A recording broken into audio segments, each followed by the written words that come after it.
Dinosaur and the word sad aren't usually in the same sentence, especially considering that most of the things are usually up and about fighting each other or something else. But there are a few of them that die and make your eyes water a little bit. Some of these deaths I'm sure a couple of you could predict, but others I think will leave you surprised. It's going to be interesting, so grab your tissues and comfort food, but before we do the list, if you guys are into dinosaurs or animals in general, I think you'll like it here. So hit that like and subscribe button and watch to the end. You can always unsubscribe if it's not for you. With that out of the way, let's get on with the list. If you are into dinosaurs, there's a 100% chance that you watched The Land Before Time as a kid, whether it was a movie or the series version. And if you didn't, then shame on you. The Land Before Time is mainly about a baby apatosaurus called Littlefoot and his friends who go on multiple adventures together, and it almost always happens to be the mysterious beyond, which is where all the theropods live. And for some reason the kids keep going back to the place they were almost eaten.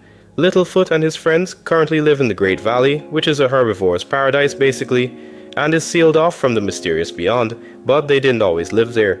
In the first movie, Littlefoot and his friends are born outside of the Great Valley, and near the very start Littlefoot is almost taken by an Ornitholestes or something as an egg, but his mom comes in at the last moment to save him. He is born and greeted by his grandparents and mother since dad went to get the milk. Some time goes on, and he meets the other young dinosaurs that would soon be his friends in later trilogies. In his first meeting with Sarah, who's a baby triceratops, he was told off by the dad who said 3 horns don't mix with long necks. But little did he know that those same long necks would end up saving his daughter's life. Littlefoot's mom comes and takes him away, and tells him that they will travel to the Great Valley, where he will have lots of other long necks to play with. Later, when everyone else is sleeping, he ends up wandering off with Sarah, and encounters the biggest crash out ever shown in the Land Before Time universe, the original Sharptooth. Littlefoot and Sarah were about to be eaten after running out from the Field of Thorns, but then his mother came in to save him. She fought this thing repeatedly, but it kept getting up, and eventually it jumped on her back and started ripping into her. An earthquake happens, and she finally slaps him with her tail into the underworld. The entire area is shaken as the tectonic plates shift and separate Littlefoot from his grandparents. Littlefoot spends hours looking for his mom, until it turns to night, where we see her slumped on the ground and barely alive. It's the exchange between Littlefoot and his mother that makes this entire scene sad, because as Littlefoot tells his mom that she can get up, she says that she can't, but tries anyway, just to slump back onto the ground. At this point, as a 10-year-old, I was waiting for the grandparents to somehow appear and save the day, but they never came. Instead, Littlefoot's mother tells him to travel to the Great Valley in the direction she told him. As Littlefoot pleads with her to come with him, she says she will always be by his side even if he can't see her. But why do I have to know you're gonna be with me? I'll be with you, even if you can't see me. She soon succumbs to her injuries and passes away. Littlefoot runs into the other young dinosaurs that would be his closest friends, and try to make their way to the Great Valley to be reunited with their families. Strangely enough, they encounter the Sharptooth again. He somehow didn't die from that fall, but they end up killing it in the end by pushing a giant boulder on it and letting it drown. They do end up making it to the Great Valley and reunite with everyone. Well, almost everyone. As a child, I hated the sharp teeth of the series, but looking at it from their perspective now, they're just trying to get something to eat. Littlefoot's mom's sacrifice saved not just his life, but the life of the same species that said they do not mix with long necks. Her death may have been for a worthy cause, but the next character's death was the result of miscommunication and pride. Primal is one of the best series ever made in my opinion, and features a T-Rex called Fang and a caveman called Spear, who go on epic adventures together after both their families were killed by these red tyrannosaur subspecies, right in front of them. On these adventures they come across some terrifying things, but also meet some characters with some lore to them, and unfortunately most of them die. And it's pretty grim, I'm not gonna lie. I mean, in Primal things die every episode, like it wouldn't be a Primal episode if something didn't die, but some of the characters that do die honestly shouldn't have. The dinosaur in question on this list has very little screen time, but the impact he had on most of us made up for it.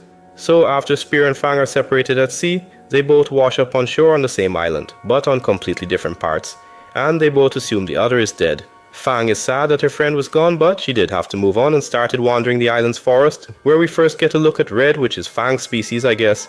Just that the male in this version has a red head, which makes sense considering most males in the animal kingdom are either bigger or more flashy. Fang is chasing this prehistoric rhino, I can't remember its name. It was on a series with Nigel Marvin So. Anyway, Red lands a bite on the poor animal, and so does Fang. The two play a game of tug of war until Red lets go and allows Fang to have it. As he's walking away, Fang throws him a piece, and after he finishes that, he goes to eat with Fang. Now after that, he starts following Fang, and at first she's annoyed, but to be honest, it looks like there isn't much going on in his head at times. He shows her a fruit tree and convinces her to eat some of the fermented fruit with him, and they get drunk. From there on out, the two become very close, and Fang needed it after losing her babies and her best friend. Later on, he leads her to a village and starts eating the people. Now Fang has shed her human eating coil, I assumed, but peer pressure is one hell of a thing. Later on, Spear sees her after who knows how long since they were separated with innocent people in her mouth. After that, Red and Spear attempt to duke it out, but Fang tries as best as she can to prevent either from hurting each other. After some convincing, Red appears to calm down and is willing to put the matter to rest, but Spear's pride leads him to attack Red regardless, despite Fang trying to keep the peace. I can somewhat get Spear's reaction to an extent because Red just ate a bunch of people, but I think he should have held back for a while at least. The two end up fighting pretty much to death, it would seem, but just as Red is about to kill Spear, Fang Kangaroo kicks him off a ledge and into some spikes. She immediately regrets this and honestly didn't know there were spikes down there. She goes down trying her best to keep her mate alive, but he sadly dies right in front of her with the Y look in his eyes. The reason this death was so sad is not only because Fang finally after all this time got to bond with her own species, but she was also carrying his offspring. So as bad as it sounds, she killed the father of her kids. Now Spear does have some part in his death since he was later on more aggressive to Red. After his death, Fang is extremely depressed and ends up sitting out in the beating rain with a blank stare in her eyes. As bad as it sounds, you gotta wonder if she thought of choosing Red's side instead of Spear, because she could have finally lived a natural life, but ultimately choose Spear because they have more history. At least we can see the offspring hatch, and some of them have features of both parents, including Red's face, which is a nice touch so that his legacy still lives on. Still, I never thought a random T-Rex's death could be this sad, especially one with less than 15 minutes of screen time. The last dinosaur on the list has arguably the most sad death on the list, especially when you consider what she had to go through for most of her life. I literally posted a video about this movie and its character that suffered the most yesterday. Dinosaur King stars a Tarbosaurus called Speckles and his journey to adulthood, and man did this guy suffer, especially through the hands of the most evil dinosaur in all of film, One Eye. I spoke about Speckles and his tragic life in that video, so I'm not going to focus on him for this one, but you can check out that one for an in-depth analysis on his suffering. The most tragic death, however, is actually his mate called Blue Eyes. His mom's death was sad, as well as his brother Quix, who was always by his side. But Blue Eye's death is more tragic considering what she endured with Speckles for more than 15 years. Blue Eyes first appears in the film when she is trying to steal a piece of meat from One Eye and gets chased away. And in doing so, Speckles manages to grab a piece and take it to a cave and eat. Blue Eyes returns right on time and kinda bullies Speckles off of the food, but after Speckles sees that she is just as bruised and hungry as he was, he ends up sharing the piece of meat with her. They end up forming a close bond after this, and it was what Speckles needed after watching his entire family get killed right in front of him 4 years ago. As 5 years pass, Blue Eyes and Speckles are 10 years in age and are basically sub-adults. They travel and hunt together, never leaving each other's side. As they are setting up an ambush, Blue Eyes is basically jumped by One Eye, who is a massive red T-Rex, and sends her airborne for a couple of seconds until she comes crashing down. That could have been avoided if Speckles teamed up with her a bit, or just signaled to run. But in his defense, I would be terrified too if the monster who killed my family stood in front of me as a teenager. Eventually, they end up making their escape, and after some time, Blue Eyes collapses to the floor from exhaustion. Luckily, Speckles followed some dinosaurs to a hot spring where they went in, and it healed their wounds somehow. You guys are probably thinking that this is all sounding tame so far, but man, the things Blue Eyes is about to endure will catch you off guard. So 10 years go by and both her and Speckles are adults that are expecting hatchlings soon. But as they are eating together on a ledge, Speckles is knocked off into the lake below by a boulder pushed by One Eye. When One Eye came down in front of Blue Eyes, I thought they were just going to fight because, you know, this guy hates Speckles and everything about him.